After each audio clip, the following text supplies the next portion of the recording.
কিছুদিনের মধ্যেই তোমার পরীক্ষা আসতে চলছে, অথচ এখনো তুমি তোমার সিলেবাসই শেষ করতে পারোনি, কিংবা সিলেবাস শেষ করেছো ঠিকই, কিন্তু নিজেকে নিয়ে তোমার মধ্যে কনফিডেন্স নেই। ভালোভাবে পরীক্ষা দিতে পারবে এই আত্মবিশ্বাসটুকু তোমার মধ্যে নেই। মাথা ভর্তি টেনশন, বারবার শুধু এটাই মনে হচ্ছে যে আমি পারবো তো।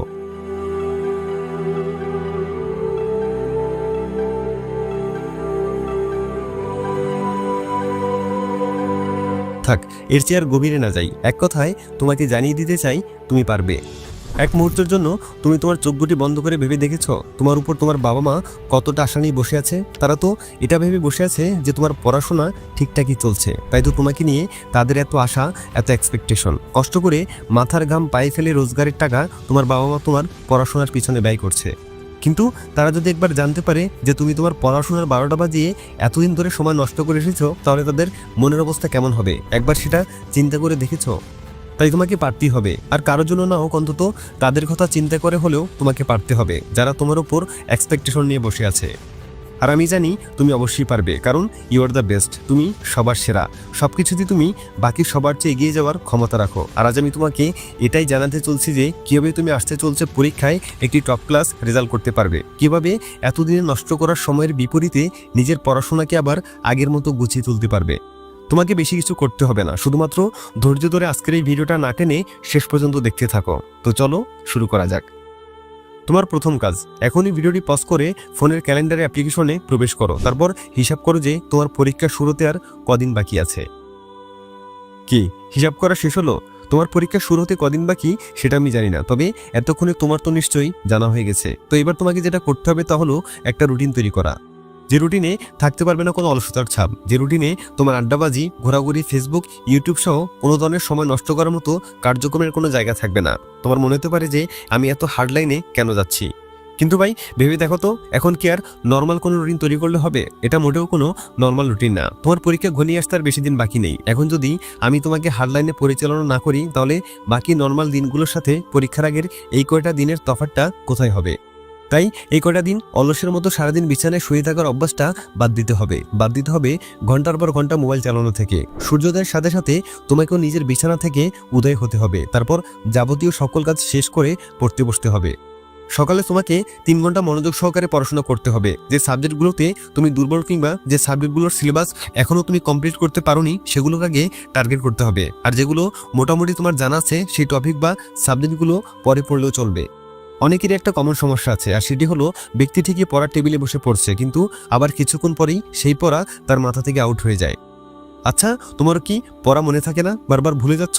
না ভাই, তুমি একা নও, তোমার মতো আরও অসংখ্য মানুষ এই সমস্যার ভুক্তভোগী। কিন্তু এই সমস্যার সমাধান আমার কাছে আছে। তোমাকে আজ আমি এমন কিছু টিপস এবং কৌশল শেখাতে যাচ্ছি যা তোমাকে পড়া মনে রাখতে সাহায্য করবে। কৌশলগুলো হলো, শুধু চোখ বুলে যাওয়ার বদলে প্রতিটি বাক্য বুঝে পড়ো। গুরুত্বপূর্ণ পয়েন্টগুলো হাইলাইট করে রাখো বা নোট করে রাখো।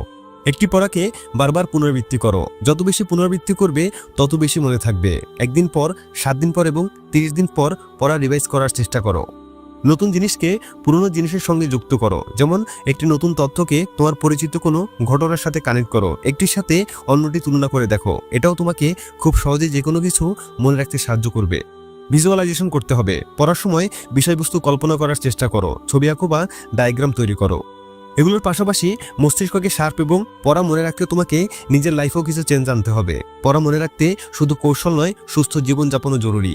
পড়া মনে রাখার জন্য ঘুম অত্যন্ত গুরুত্বপূর্ণ। রাতে 6 থেকে 8 ঘন্টা ঘুম নিশ্চিত করতে হবে। ফল, সবজি, বাদাম জাতীয় খাবার খেতে হবে, কারণ এগুলো স্মৃতিশক্তি বাড়াতে সাহায্য করে। টানা অনেকক্ষণ পড়ার বদলে 25 থেকে 30 মিনিট পর 5 মিনিটের বিরতি নাও। এটি ব্রেনকে রিফ্রেশ করবে। চাইলে 40 মিনিট রুলসে অ্যাপ্লাই করতে পারো।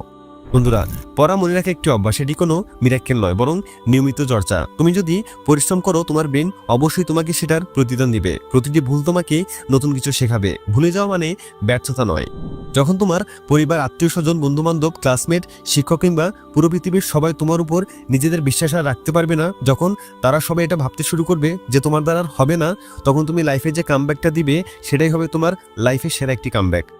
সবাই পুরো নিস্তব্ধ, কারো মুখে কোনো কথা নেই। চোখ দুটো এমন থাকবে যেন দেখে মনে হবে চোখের সামনে তারা কোনো স্বপ্ন দেখছে। কেউ বিশ্বাসই করতে চাইবে না যে এটা তুমি। কেউ মানতে পারবে না যে তুমি এভাবে ফিরে এসেছো, তা আবার নিজের বেস্ট ভার্সনটা নিয়ে। যেখানে সবাই আগে থেকে হিসাব করতো যে তুমি কয়টা বিষয় ফেল করতে চলছো, তারা তখন এইটা হিসাব করবে যে তুমি তোমার উপরে থাকা কজন ব্রিলিয়েন্ট স্টুডেন্টকে টপকে উপরে উঠে গিয়েছো। তুমি চাইলে সবই করতে পারো, জাস্ট শুধু নিজের সবটুকু দিয়ে চেষ্টা করতে হবে। বইয়ের একটি পাতা উল্টানোর সাথে সাথে তুমি তোমার লক্ষ্যের দিকে এক ধাপ এগিয়ে যাচ্ছ। এই ধরনের মেন্টালিটি নিয়ে পড়াশোনা করতে হবে। বাকিরা কতক্ষণ পড়ছে, কে কোন চ্যাপ্টার আছে, কে কার কাছে প্রাইভেট পড়ছে, কার কয়টা প্রাইভেট আছে পরীক্ষায়, কার পাশে কার সিট পড়েছে, এগুলো নিয়ে ভাবা মানে সময় নষ্ট করা ছাড়া আর কিছুই না। যদি তুমি পরীক্ষায় ভালো করতে না পারো, তাহলে ঠিকই তোমাকে কথা শোনার মানুষের অভাব হবে না। কেউ তোমাকে খোঁচা মেরে কথা বলবে, আবার কেউ কেউ তোমার সাথে সান্ত্বনার খেলা খেলতে আসবে। সেই খেলায় লোক দেখানো কোনো এক ব্যক্তি হয়তো তোমার কাঁধে হাত রেখে বলবে, আচ্ছা থাক, কোনো ব্যাপার না।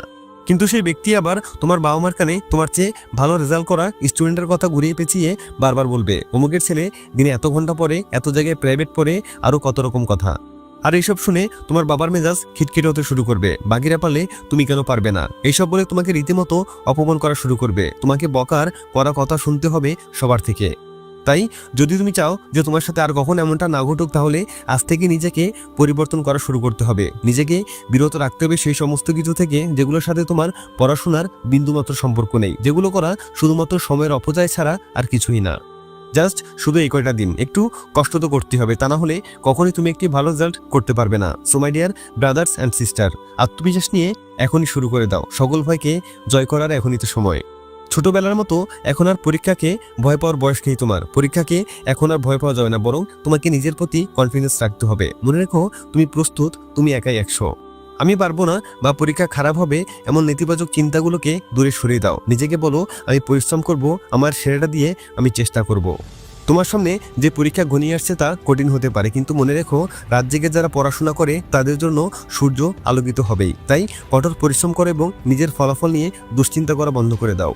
আর হ্যাঁ, পরীক্ষা হলো জীবনের একটি অংশ, পুরো জীবন নয়। তাই ফলাফল যাই হোক না কেন, আগে নিজেকে ভালোবাসতে হবে। নিজের জীবনের মূল্য সবার আগে। বেঁচে থাকলে জীবন অনেক পরীক্ষার সুযোগ তুমি পাবে, কিন্তু একটা পরীক্ষার ফলাফলের উপরে ভিত্তি করে নিজের মূল্যবান এই জীবনের সাথে উল্টোপাল্টা কিছু কখনোই করবে না।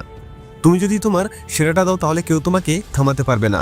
পরীক্ষা হলো একটি যুদ্ধের ময়দানের মতো, আর সেই ময়দানে তুমি একজন যোদ্ধা। তোমাকে একা লড়াই করতে হবে এবং নিজের লক্ষ্যের দিকে এগিয়ে যেতে হবে। তাই দেরি না করে আজ এখন এই মুহূর্ত থেকে শুরু করে দাও।